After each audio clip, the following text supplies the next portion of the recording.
Hi hello ನಮಸ್ಕಾರ. ಸುದ್ದಿ ಸಮಯ ಯೂಟ್ಯೂಬ್ ಚಾನೆಲ್ಗೆ ಸ್ವಾಗತ. ಇದೀಗ ತಾನೇ ಬಂದ ರಾಜ್ಯದ ಮಾಹಿತಿಗಳು. ಕರ್ನಾಟಕದ ಮಹಿಳೆಯರಿಗೆ ಮತ್ತೆ ಗುಡ್ ನ್ಯೂಸ್ ಕೊಟ್ಟ ಲಕ್ಷ್ಮಿ ಹೆಬ್ಬಾಳ್ಕರ್ ಅವರು ಬಾಕಿ ಕಂತು ಜಮಾ ಬಗ್ಗೆ ಬಿಗ್ ಅಪ್ಡೇಟ್ ಬಂದಿದೆ. ವಿಡಿಯೋನ ನೀವು ಸ್ವಲ್ಪನೂ ಸ್ಕಿಪ್ ಮಾಡಬೇಡಿ. ಶ್ವೇತ ಭವನದಲ್ಲಿ ಟ್ರಂಪ್ ಮೇಲೆ ಗುಂಡಿನ ದಾಳಿ ಮಾಡಿದ್ದಂಥ ವ್ಯಕ್ತಿಯನ್ನು ಕೈಕಾಲು ಕಟ್ಟಿ ಅರೆಬೆತ್ತಲೆ ಮಾಡಿ ಫೋಟೋಗಳನ್ನು ವೈರಲ್ ಮಾಡಲಾಗಿದೆ. ಯಾಕೆ ಏನಾಯಿತು ಎಲ್ಲ ಶಾಕಿಂಗ್ ಮಾಹಿತಿಗಳನ್ನು ನೋಡೋಣ. ನಿಮ್ಮ ಹತ್ತಿರವೂ ಕೂಡ BPL ಅಥವಾ APL ಪಡಿತರ ಚೀಟಿ ಇದ್ರೆ ಈ ಮಾಹಿತಿ ಪೂರ್ತಿ ನೋಡಿ. ಸರ್ವರ್ ಸಮಸ್ಯೆಯಿಂದ ಪಡಿತರ ಸಿಗ್ತಾ ಇಲ್ಲ, ಜನರು ಕಾದು ಮನೆಗೆ ಹೋಗ್ತಿದ್ದಾರಂತೆ. ಏನಿದು ಮಾಹಿತಿ ನೋಡೋಣ. ಇನ್ನು ಮೇ 15ಕ್ಕೆ DK ಶಿವಕುಮಾರ್ ಅವರ ಹುಟ್ಟುಹಬ್ಬ. CM ಬದಲಾವಣೆ ಕುರಿತಂತೆ ಮಾಹಿತಿ. ಬೆಂಬಲಿಗರಿಗೆ ಖಡಕ್ ಸೂಚನೆ ಕೊಟ್ಟ DK ಶಿವಕುಮಾರ್ ಅವರು ಈ ತಪ್ಪು ಮಾಡಿದ್ರೆ ಕೇಸ್ ಹಾಕಿಸುತ್ತೇನೆ ಎಂದು DK ಶಿವಕುಮಾರ್ ಅವರು ಹೇಳಿಕೆ ಕೊಟ್ಟಿದ್ದಾರೆ. ಮತ್ತೊಂದೆಡೆಯಲ್ಲಿ DK ಶಿವಕುಮಾರ್ ಅವರು ಕಾಂಗ್ರೆಸ್ನ ಕಟ್ಟಾಳು, ಆದರೆ ಸಿದ್ದರಾಮಯ್ಯನವರು JDS ನಿಂದ ಬಂದಿದ್ದವರು, ಹಾಗಾಗಿ DK ಶಿವಕುಮಾರ್ ಅವರು CM ಆಗಲೇಬೇಕು ಎನ್ನುತ್ತಲೇ ಸಿದ್ದರಾಮಯ್ಯನವರ ವಿರುದ್ಧವೇ ವಾಗ್ದಾಳಿ ಮಾಡಿದ ಎಚ್ ವಿಶ್ವನಾಥ್ ಅವರು. ಎಲ್ಲ ಮಾಹಿತಿ ಡೀಟೇಲ್ ಆಗಿ ನೋಡೋಕ್ಕಿಂತ ಮೊದಲು ನೀವು ಸುದ್ದಿ ಸಮಯ ಯೂಟ್ಯೂಬ್ ಚಾನೆಲ್ಗೆ ಮೊದಲು ಬಾರಿ ಭೇಟಿ ಕೊಡ್ತಿದ್ರೆ ದಯವಿಟ್ಟು ಸಬ್ಸ್ಕ್ರೈಬ್ ಆಗಿ ಪಕ್ಕದಲ್ಲಿ ಕಾಣಿಸೋ ಗಂಟೆ ಕೂಡ ಒತ್ತಿ. ಇದರಿಂದ ರಾಜ್ಯದ ಮಾಹಿತಿಗಳು ನಿಮಗೆ ಸಿಗುತ್ತವೆ. ವಿಡಿಯೋಗೆ ಲೈಕ್ ಮಾಡಿ ಮತ್ತು ವಿಡಿಯೋ ಕೊನೆವರೆಗೂ ಪೂರ್ತಿಯಾಗಿ ನೋಡಿ. ಬನ್ನಿ ಸ್ನೇಹಿತರೆ, ಎಲ್ಲ ಮಾಹಿತಿಗಳನ್ನು ಡೀಟೇಲ್ ಆಗಿ ನೋಡೋಣ. ಇನ್ನು ಒಂದು ವಾರದಲ್ಲಿ ಏಪ್ರಿಲ್ ತಿಂಗಳು ಮುಗಿಯುತ್ತೆ, ಮೇ ತಿಂಗಳು ಪ್ರಾರಂಭವಾಗುತ್ತೆ. ಏಪ್ರಿಲ್ ತಿಂಗಳಲ್ಲಿ ನಿಮ್ಮ ಬ್ಯಾಂಕ್ ಖಾತೆಗೆ 2,000 ರೂಪಾಯಿ ಬಂತ?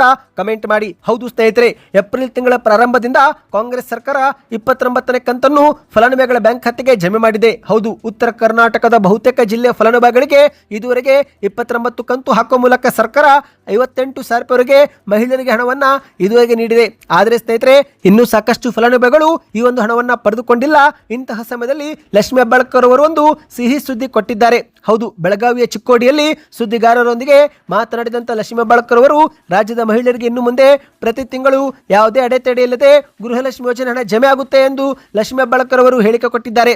ಇದೇ ಮಧ್ಯೆ ಬಿಜೆಪಿಯವರ ವಿರುದ್ಧವೂ ಕೂಡ ವಾಗ್ದಾಳಿ ಮಾಡಿದ್ದಾರೆ. ಇತರೆ ರಾಜ್ಯಗಳಲ್ಲಿ ಬಿಜೆಪಿ ಸರ್ಕಾರಗಳು ಅಲ್ಲಿನ ಚುನಾವಣೆ ಸಮಯದಲ್ಲಿ ಫಲಾನುಭವಿಗಳಿಗೆ ಮುಂಗಡವಾಗಿ ಹಣ ಪಾವತಿ ಮಾಡುತ್ತಿವೆ. ಇಷ್ಟೆಲ್ಲ ನಡೆಯುತ್ತಿದ್ರು ಚುನಾವಣಾ ಆಯೋಗ ಮಾತ್ರ ಅವರಿಗೆ ಏನು ಹೇಳುತ್ತಿಲ್ಲ, ಮೌನಕ್ಕೆ ಶರಣಾಗಿದೆ. ಆದರೆ ನಾವು ಗೃಹಲಕ್ಷ್ಮಿಯರಿಗೆ ಹಣ ಬಿಡುಗಡೆ ಮಾಡುತ್ತಿದ್ದಂತೆ ನಮ್ಮ ವಿರುದ್ಧ ಖ್ಯಾತೆ ತೆಗೆಯುತ್ತಿದ್ದಾರೆ ಎಂದು ಲಕ್ಷ್ಮಿ ಹೆಬ್ಬಾಳ್ಕರ್ ಅವರು ಕಿಡಿಕಾರಿದ್ದಾರೆ. ಬಿಜೆಪಿ ಆಡಳಿತ ಇರುವ ರಾಜ್ಯಗಳಲ್ಲಿ ಗ್ಯಾರಂಟಿ ಯೋಜನೆಗಳ ಹೆಸರಲ್ಲಿ ಮತದಾರರಿಗೆ ಹಣದ ಆಮಿಷ ಒಡ್ಡಲಾಗುತ್ತಿದೆ. ಆದರೆ ಈ ಬಗ್ಗೆ ಸ್ಪಷ್ಟ ಮಾಹಿತಿ ಇದ್ರೂ ಚುನಾವಣಾ ಆಯೋಗ ಮಾತ್ರ ಯಾವುದೇ ಕ್ರಮ ತೆಗೆದುಕೊಳ್ಳದಿರುವುದು ಆ ಒಂದು ಚುನಾವಣಾ ಆಯೋಗದ ವೈಫಲ್ಯ ತೋರಿಸುತ್ತೆ ಎಂದು ಲಕ್ಷ್ಮಿ ಹೆಬ್ಬಾಳ್ಕರ್ ಅವರು ತಿಳಿಸಿದ್ದಾರೆ. ಇದೀಗ ಕಾಂಗ್ರೆಸ್ ಸರ್ಕಾರ ನುಡಿದಂತೆ ಗೃಹಲಕ್ಷ್ಮಿಯರಿಗೆ ಪ್ರತಿ ತಿಂಗಳು 2,000 ರೂಪಾಯಿ ಜಮೆ ಮಾಡ್ತಾ ಇದೆ. ಇದುವರೆಗೆ ಕೆಲ ಕಾರಣದಿಂದ ಹಣ ಜಮಾ ಆಗುವುದು ವಿಳಂಬವಾಗಿತ್ತು. ಆದರೆ ಇನ್ನು ಮುಂದೆ ಮಹಿಳೆಯರಿಗೆ ಪ್ರತಿ ತಿಂಗಳು ಯಾವುದೇ ಅಡೆತಡೆಯಿಲ್ಲದೆ ಹಣವನ್ನು ಹಾಕುತ್ತೇವೆ ಎಂದು ಲಕ್ಷ್ಮಿ ಹೆಬ್ಬಾಳ್ಕರ್ ಅವರು ತಿಳಿಸಿದ್ದಾರೆ. ಸ್ನೇಹಿತರೆ, ನಿಮ್ಮ ಬ್ಯಾಂಕ್ ಖಾತೆಗೂ 29ನೇ ಕಂತು ಜಮಾ ಆಯ್ತಾ ಅಥವಾ ಏಪ್ರಿಲ್ ತಿಂಗಳಲ್ಲಿ 2,000 ರೂಪಾಯಿ ಬಂತ? ಕಮೆಂಟ್ ಮಾಡಿ ತಿಳಿಸಿ ಸ್ನೇಹಿತರೆ. ಸಾಕಷ್ಟು ಫಲಾನುಭವಿಗಳಿಗೆ ಈ ಒಂದು ಹಣ ಜಮಾ ಆಗುತ್ತಿರುವುದು ಈಗ ದೃಢಪಟ್ಟಿದೆ. ಬನ್ನಿ ಒಂದು ಶಾಕಿಂಗ್ ಮಾಹಿತಿಗೆ ಹೋಗೋಣ. ಅಮೆರಿಕದ ಅಧ್ಯಕ್ಷ ಡೊನಾಲ್ಡ್ ಟ್ರಂಪ್ ಅವರ ಮೇಲೆ ಮತ್ತೊಮ್ಮೆ ಗುಂಡಿನ ದಾಳಿ ನಡೆದಿದೆ. ಹೌದು ಸ್ನೇಹಿತರೆ, ಈ ಬಾರಿ ಶ್ವೇತ ಭವನದಲ್ಲೇ ಗುಂಡಿನ ದಾಳಿ ಮಾಡಲಾಗಿದ್ದು, ಸದ್ಯ ಗುಂಡಿನ ದಾಳಿ ಮಾಡಿದಂಥ ವ್ಯಕ್ತಿಯ ಕೈಕಾಲು ಕಟ್ಟಿ ಅರೆಬೆತ್ತಲೆ ಮಾಡಿ ಆ ಒಂದು ಫೋಟೋವನ್ನ ಈಗ ಸಾಮಾಜಿಕ ಜಾಲತಾಣದಲ್ಲಿ ವೈರಲ್ ಮಾಡಲಾಗಿದೆ. ಹೌದು, ಹಿಲ್ಟನ್ ಹೋಟೆಲ್ನಲ್ಲಿ ನಡೆಯುತ್ತಿದ್ದಂಥ ವೈಟ್ ಹೌಸ್ ಡಿನ್ನರ್ ಪಾರ್ಟಿ ವೇಳೆ ಈ ಒಂದು ಘಟನೆ ನಡೆದಿದೆ ಸ್ನೇಹಿತರೆ.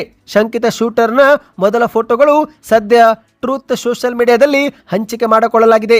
ಹೌದು, ಬಂಧಿತ ವ್ಯಕ್ತಿಯನ್ನು ಕ್ಯಾಲಿಫೋರ್ನಿಯಾದ ಟೊರೆನ್ಸ್ ನಿವಾಸಿ ಕೋಲ್ ಥಾಮಸ್ ಅಲೆನ್ ಎಂದು ಗುರುತಿಸಲಾಗಿದೆ ಸ್ನೇಹಿತರೆ. ಆತನ ಬಳಿ ಮಾರಕ ಅಸ್ತ್ರಗಳಿದ್ದವು ಎಂದು ಕೂಡ ಹೇಳಲಾಗ್ತಾ ಇದೆ. ಸದ್ಯ ಈ ಒಂದು ಫೋಟೋ ವಿಡಿಯೋಗಳು ಈಗ ಸಾಮಾಜಿಕ ಜಾಲತಾಣದಲ್ಲಿ ಭಾರಿ ವೈರಲ್ ಆಗಿವೆ. ಹೌದು, ಹಿಲ್ಟನ್ ಹೋಟೆಲ್ನಲ್ಲಿ ಅದ್ದೂರಿ ಭೋಜನ ಊಟ ಆಯೋಜನೆ ಮಾಡಲಾಗಿತ್ತು. ಟ್ರಂಪ್ ಸೇರಿದಂತೆ ಸಂಪುಟ ಸದಸ್ಯರು, ವರದಿಗಾರರು, ಮುಖ್ಯಸ್ಥರು ಈ ಒಂದು ಕಾರ್ಯಕ್ರಮದಲ್ಲಿ ಭಾಗಿಯಾಗಿದ್ರು.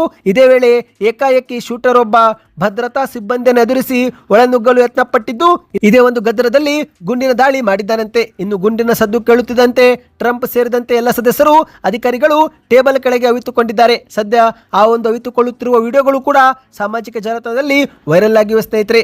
ಹೌದು, ಅಮೆರಿಕದ ಅಧ್ಯಕ್ಷ ಡೊನಾಲ್ಡ್ ಟ್ರಂಪ್ ಮೇಲೆ ನಡೆದಂಥ ದಾಳಿ ಪ್ರಯತ್ನದ ಬಳಿಕ ಈಗ ಮತ್ತೊಂದು ವಿಷಯ ಭಾರಿ ಚರ್ಚೆಗೆ ಕಾರಣವಾಗಿದೆ. ಅದೇನೆಂದರೆ, ಇಷ್ಟೊಂದು ಅತ್ಯಂತ ಕಠಿಣ ಭದ್ರತಾ ವ್ಯವಸ್ಥೆ ಇದ್ದರೂ ಕೂಡ ದಾಳಿಕೋರ ಹೇಗೆ ಟ್ರಂಪ್ ಸಮೀಪಕ್ಕೆ ಬಂದ ಎಂಬ ಪ್ರಶ್ನೆ ಈಗ ಉದ್ಭವವಾಗಿದೆ. ಯಾವ ಹಂತದಲ್ಲಿ ಎಲ್ಲಿ ತಪ್ಪು ನಡೆದಿದೆ ಎಂಬ ತನಿಖೆ ಇದೀಗ ಶುರು ಮಾಡಲಾಗ್ತಾ ಇದೆ. ಹೌದು ಸ್ನೇಹಿತರೆ, ಡೊನಾಲ್ಡ್ ಟ್ರಂಪ್ ಅವರು ಭಾಷಣಕ್ಕೆ ಸಿದ್ಧವಾಗುತ್ತಿರುವ ವೇಳೆನೇ ಈ ಒಂದು ಗುಂಡಿನ ದಾಳಿ ನಡೆದು ಹೋಗಿದೆ ಸ್ನೇಹಿತರೆ. ಟ್ರಂಪ್ ಅವರಿಗೆ ಅತ್ಯುನ್ನತ ಮಟ್ಟದ ಭದ್ರತೆ ಒದಗಿಸಲಾಗಿತ್ತು. ಆದರೂ ಕೂಡ ದಾಳಿಕೋರ ಸಭಾಸ್ಥಳದ ಸಮೀಪದ ಕಟ್ಟಡದ ಮೇಲ್ಛಾವಣಿ ಏರಿ ಅಲ್ಲಿಂದ ಗುಂಡಿನ ದಾಳಿ ಮಾಡಿದ್ದಾನೆ. ಅಂದಹಾಗೆ ಸ್ನೇಹಿತರೆ, ತನಿಖೆ ವೇಳೆ ಮತ್ತೊಂದು ಶಾಕಿಂಗ್ ಮಾಹಿತಿ ಮುನ್ನೆಲೆಗೆ ಬಂದಿದೆ. ಅದೇನೆಂದರೆ, ದಾಳಿಕೋರ ಬಳಸಿದಂತ ಸ್ಥಳವನ್ನು ಮುಂಚೆನೆ ಅಪಾಯದ ಪ್ರದೇಶವೆಂದು ಗುರುತಿಸಲಾಗಿತ್ತು. ಇಷ್ಟೆಲ್ಲ ಮಾಹಿತಿ ಇದ್ರೂ ಕೂಡ ಮೇಲ್ಛಾವಣಿಯಲ್ಲಿ ಹೆಚ್ಚುವರಿ ಭದ್ರತಾ ಸಿಬ್ಬಂದಿ ಏಕೆ ನಿಯೋಜನೆ ಮಾಡಲಿಲ್ಲ ಎನ್ನುವ ಪ್ರಶ್ನೆ ಮತ್ತು ಚರ್ಚೆ ಇದೀಗ ಶುರುವಾಗಿದೆ. ಒಟ್ಟಿನಲ್ಲಿ ಸ್ನೇಹಿತರೆ, ಗುಂಡಿನ ದಾಳಿಯಲ್ಲಿ ಯಾರಿಗೂ ಏನು ಹಾನಿಯಾಗಿಲ್ಲ. ಸದ್ಯ ಈ ಕುರಿತಂತೆ ಈಗ ತನಿಖೆ ಮಾಡಲಾಗ್ತಾ ಇದೆ. ಬನ್ನಿ ಮತ್ತೊಂದು ಮಾಹಿತಿಗೆ ಹೋಗೋಣ. ನಿಮ್ಮ ಹತ್ತಿರವೂ ಕೂಡ ಎಪಿಎಲ್ ಅಥವಾ ಬಿಪಿಎಲ್ ಪಡಿತರ ಚೀಟಿ ಇದ್ರೆ ಯಾವ ಕಾರ್ಡ್ ಇದೆ ಕಮೆಂಟ್ ಮಾಡಿ. ರಾಜ್ಯದಲ್ಲಿ ಈಗ ಪಡಿತರ ಚೀಟಿದಾರರಿಗೆ ಪಡಿತರ ವಿತರಿಸಲು ಸರ್ವರ್ ಸಮಸ್ಯೆ ಎದುರಾಗಿದೆ. ಹೌದು ಸ್ನೇಹಿತರೆ, ಇದುವರೆಗೆ ಕೇವಲ 25% ಮಾತ್ರ ರೇಷನ್ ಮಾತ್ರ ವಿತರಿಸಲಾಗಿದ್ದು, ಕೂಡಲೇ ಸಮಸ್ಯೆ ಬಗೆಹರಿಸಬೇಕು ಎಂದು ಆಹಾರ ಸಚಿವ ಕೆ.ಎಚ್. ಮುನಿಯಪ್ಪನವರಿಗೆ ಸರ್ಕಾರಿ ಪಡಿತರ ವಿತರಕರ ಸಂಘ ಪತ್ರ ಬರೆದು ಮನವಿ ಮಾಡಿದೆ. ಹೌದು, ಜನರು ಸರತಿ ಸಾಲಲ್ಲಿ ಕ್ಯೂನಲ್ಲಿ ನಿಂತು ಪಡಿತರ ಸಿಗದೆ ಮನೆಗೆ ಹೋಗುತ್ತಿದ್ದಾರೆ.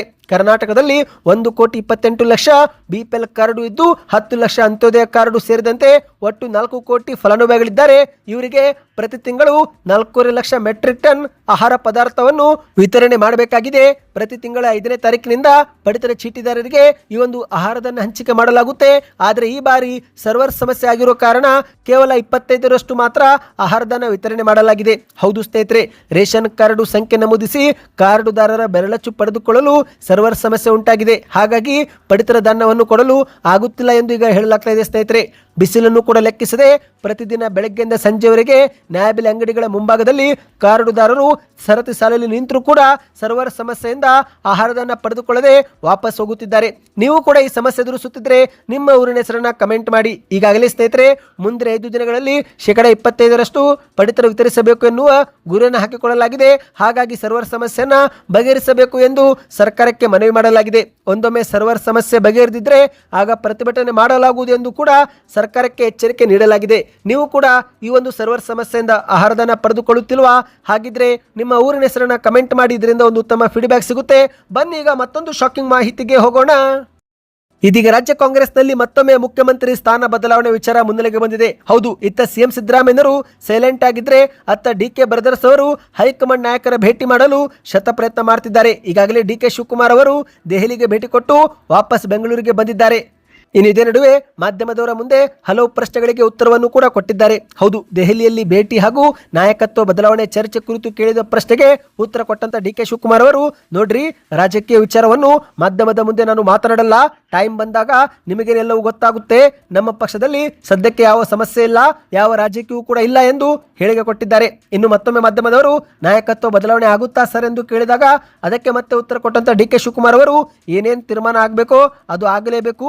ಎಲ್ಲ ತೀರ್ಮಾನ ಕಾಂಗ್ರೆಸ್ ಪಕ್ಷ ಮಾಡುತ್ತೆ. ನನಗೆ ನನ್ನ ಪಕ್ಷದ ಮೇಲೆ ವಿಶ್ವಾಸವಿದೆ. ಆದರೆ ನಾನು ಈ ಬಗ್ಗೆ ಯಾವತ್ತೂ ಕೂಡ ಚರ್ಚೆ ಮಾಡಿಲ್ಲ. ಹೈಕಮಾಂಡ್ ಏನು ಹೇಳುತ್ತೋ ಅದನ್ನೇ ನಾವು ಒಪ್ಪಿಕೊಳ್ಳುತ್ತೇವೆ ಅಂತ ನಾನು ಮತ್ತು ಸಿದ್ದರಾಮಯ್ಯ ಈಗಾಗಲೇ ಹೇಳಿದ್ದೇವೆ. ಹೀಗಾಗಿ ಅದೇ ಪ್ರಕಾರವೇ ನಾವು ನಡೆದುಕೊಳ್ಳುತ್ತೀವಿ ಎಂದು ಡಿಕೆ ಶಿವಕುಮಾರ್ ಅವರು ತಿಳಿಸಿದ್ದಾರೆ. ಅಂದಹಾಗೆ ಸ್ನೇಹಿತರೆ, ಇದೀಗ ಮೇ 15ಕ್ಕೆ ಡಿಕೆ ಶಿವಕುಮಾರ್ ಅವರ ಹುಟ್ಟು ಹಬ್ಬವಿದೆ. ಹೌದು, ಸಿಎಂ ಕುರ್ಚಿಯಲ್ಲಿ ಡಿಕೆ ಶಿವಕುಮಾರ್ ಅವರು ಕೂರೋದನ್ನ ನೋಡಬೇಕು ಎನ್ನುವ ಆಸೆ ಅವರ ಬೆಂಬಲಿಗರಲ್ಲಿದ್ದು ಸದ್ಯ ಆ ಒಂದು ಆಸೆ ಈಡೇರುವ ಕಾಲ ಬಂದಿದೆ ಎನ್ನುವ ಚರ್ಚೆ ಶುರುವಾಗಿದೆ. ಮೇ 15ರಂದು ಅಭಿಮಾನಿಗಳಿಗೆ ಗುಡ್ ನ್ಯೂಸ್ ಸಿಗುತ್ತಾ ಎನ್ನುವ ನಿರೀಕ್ಷೆಯೂ ಕೂಡ ಹೆಚ್ಚಾಗಿದೆ. ಅಂದಹಾಗೆ ಸ್ನೇಹಿತರೆ, ಡಿಕೆ ಶಿವಕುಮಾರ್ ಅವರು ತಮ್ಮ ಕಾರ್ಯಕರ್ತರಿಗೆ ಮತ್ತು ಬೆಂಬಲಿಗರಿಗೆ ಒಂದು ಖಡಕ್ ವಾರ್ನಿಂಗ್ ಕೂಡ ಕೊಟ್ಟಿದ್ದಾರೆ. ಹೌದು, ಡಿಕೆ ಶಿವಕುಮಾರ್ ಅವರ ಹುಟ್ಟು ಹಬ್ಬವನ್ನು ಸಂಭ್ರಮದಿಂದ ಆಚರಿಸಬೇಕು ಅಂತ ಪ್ಲಾನ್ ಮಾಡಿಕೊಂಡಿರೋ ಬೆಂಬಲಿಗರಿಗೆ ಸ್ವತಃ ಡಿಕೆ ಶಿವಕುಮಾರ್ ಅವರೇ ಎಚ್ಚರಿಕೆ ಕೊಟ್ಟಿದ್ದಾರೆ. ಮೇ 15ರಂದು ನನ್ನ ಬರ್ತ್ಡೇಗೆ ಯಾರೂ ಕೂಡ ಫ್ಲೆಕ್ಸ್ ಅಥವಾ ಬ್ಯಾನರ್ ಹಾಕಬಾರದು. ಒಂದು ವೇಳೆ ಫ್ಲೆಕ್ಸ್ ಅಥವಾ ಬ್ಯಾನರ್ ಹಾಕಿದರೆ ಅಂತವರ ಮೇಲೆ ನಾನು ಕೇಸ್ ಹಾಕಿಸುತ್ತೇನೆ ಎಂದು ಡಿಕೆ ಶಿವಕುಮಾರ್ ಅವರು ವಾರ್ನಿಂಗ್ ಕೊಟ್ಟಿದ್ದಾರೆ. ರೋಡ್ ಹಾಳು ಮಾಡುವ ಕೆಲಸ ಯಾರು ಕೂಡ ಮಾಡಬಾರದು. ಇದು ನನ್ನ ವೈಯಕ್ತಿಕ ಅಭಿಪ್ರಾಯ. ಕಮಿಷನರ್ಗೆ ಅಂತವರ ವಿರುದ್ಧ ಹೆಚ್ಚು ದಂಡ ಹಾಕುವಂತೆ ನಾನು ಹೇಳಿದ್ದೇನೆ ಎಂದು ಡಿಕೆ ಶಿವಕುಮಾರ್ ಅವರು ತಿಳಿಸಿದ್ದಾರೆ. ಬನ್ನಿ ಸ್ನೇಹಿತರೆ, ಕೊನೆ ಮಾಹಿತಿಗೆ ಹೋಗೋಣ. ಡಿಕೆ ಶಿವಕುಮಾರ್ ಅವರು ಕಾಂಗ್ರೆಸ್ನ ಕಟ್ಟಾಳು, ಹಾಗಾಗಿ ಅವರು ಸಿಎಂ ಆಗಲೇಬೇಕು ಎನ್ನುತ್ತಲೇ ಮುಖ್ಯಮಂತ್ರಿ ಸಿದ್ದರಾಮಯ್ಯರ ವಿರುದ್ಧ ಎಚ್ ವಿಶ್ವನಾಥ್ ಅವರು ವಾಗ್ದಾಳಿ ಮಾಡಿದ್ದಾರೆ. ಹೌದು ಸ್ನೇಹಿತರೆ, ಡಿಕೆ ಶಿವಕುಮಾರ್ ಅವರು ಮುಖ್ಯಮಂತ್ರಿ ಆಗಬೇಕು ಎನ್ನುವ ಮೂಲಕ ವಿಧಾನ ಪರಿಷತ್ ಸದಸ್ಯ ಎಚ್ ವಿಶ್ವನಾಥ್ ಅವರು ಡಿಕೆ ಶಿವಕುಮಾರ್ ಅವರ ಪರವಾಗಿ ಮಾತನಾಡಿದ್ದಾರೆ. ಸಿದ್ದರಾಮಯ್ಯ ಕಾಂಗ್ರೆಸ್ ಕಟ್ಟಿಲ್ಲ, ಹಾಗಾಗಿ ಡಿ ಕೆ ಶಿವಕುಮಾರ್ ಅವರು ಕೂಡ ಸಿಎಂ ಆಗಬೇಕು, ಅವರೇ ನಿಜವಾದ ಕಾಂಗ್ರೆಸ್ಸಿಗ. ಸಿದ್ದರಾಮಯ್ಯನವರು ಮೂಲ ಕಾಂಗ್ರೆಸ್ನವರಲ್ಲ. ಡಿ ಕೆ ಶಿವಕುಮಾರ್ ಪಕ್ಷ ಕಟ್ಟಿದ್ದಾರೆ, ಸಿದ್ದರಾಮಯ್ಯ ಪಕ್ಷ ಕಟ್ಟಿಲ್ಲ. ಹಾಗೆ ನೋಡಿದ್ರೆ ಸಿದ್ದರಾಮಯ್ಯನವರು ಮೂಲ ಕಾಂಗ್ರೆಸ್ಸಿಗರಲ್ಲ, ಅವರು JDS ನಿಂದ ಬಂದಿದ್ದು. ದೇವೇಗೌಡರು ಸಿದ್ದರಾಮಯ್ಯವರನ್ನು ಹೊರಗೆ ಹಾಕಿದಾಗ ನಾವೆಲ್ಲ ಕರೆದುಕೊಂಡು ಹೋಗಿ ಸಿದ್ದರಾಮಯ್ಯನವರಿಗೆ ಕಾಂಗ್ರೆಸ್ ಸೇರಿಸಿದ್ದೆವು. ಆದರೆ ನಮ್ಮನ್ನೇ ಹೊರಗೆ ಹಾಕಿದ್ದಾರೆ. ಯಾರೆಲ್ಲ ಸಿದ್ದರಾಮಯ್ಯನವರಿಗೆ ಸಹಾಯ ಮಾಡಿದ್ದಾರೋ ಅವರನ್ನೆಲ್ಲ ಅವರು ತುಳಿದಿದ್ದಾರೆ. ನಿಮಗೂ ಕೂಡ ಕಾಲ ಹತ್ತಿರ ಬಂದಿದೆ ಸಿದ್ದರಾಮಯ್ಯ ಎಂದು ಮೈಸೂರಲ್ಲಿ ಎಚ್ ವಿಶ್ವನಾಥ್ ಅವರು ವಾಗ್ದಾಳಿ ಮಾಡಿದ್ದಾರೆ. ಸದ್ಯಕ್ಕೆ ಇಷ್ಟೇ ಸ್ನೇಹಿತರೆ. ಈ ಎಲ್ಲ ಮಾಹಿತಿಗಳು ಇಷ್ಟವಾಗಿದ್ದರೆ ಸುದ್ದಿ ಸಮಯ ಚಾನಲ್ಗೆ ಸಬ್ಸ್ಕ್ರೈಬ್ ಮಾಡ್ಕೊಳ್ಳಿ. ನಿಮ್ಮ ಅನಿಸಿಕೆಗಳನ್ನು ಕಮೆಂಟ್ ಮಾಡಿ, ಲೈಕ್ ಮಾಡಿ.